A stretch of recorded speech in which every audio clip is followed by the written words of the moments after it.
બોટાદમાં પોલીસની ગાડીમાંથી દારૂનો જથ્થો મળી આવ્યો છે। હોમગાર્ડ કમાન્ડર સહિત 3 જવાન દારૂ સાથે પકડાયા છે। બોટાદ એલસીબીની ટીમે બાતમીના આધારે કાર્યવાહી કરી હોમગાર્ડ કમાન્ડર દશરથ ચૌહાણની ધરપકડ થઈ છે। હોમગાર્ડ જવાન પ્રશાંત અને દિલીપ સોલંકીની ધરપકડ।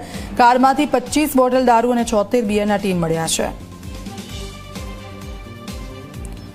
બોટાદ એલસીબીની ટીમે બાતમીના આધારે કાર્યવાહી કરી હતી અને પોલીસની ગાડીમાંથી દારૂ ઝડપી પાડ્યો છે। હોમગાર્ડ કમાન્ડર સહિત 3 જવાનો દારૂ સાથે ઝડપાયા હતા અને તેમની વિરુદ્ધ કાર્યવાહી કરવામાં આવી છે।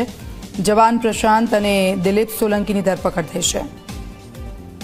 બોટાદ એલસીબીને બાતમી રાહે એક હકીકત મળી હતી કે આબુ ખાતેથી સરકારી ગાડીમાં આ જે આરોપીઓ છે દશરથભાઈ રામજીભાઈ ચૌહાણ, જેઓ બોટાદ જિલ્લા હોમગાર્ડ કમાન્ડિંગ ઓફિસર છે, અને તેમની સાથે અન્ય વ્યક્તિઓ આબુ ખાતેથી આ રીતે ગેરકાયદેસર રીતે IMFL જે ભારતીય બનાવટનો વિદેશી દારૂ છે તે ભરી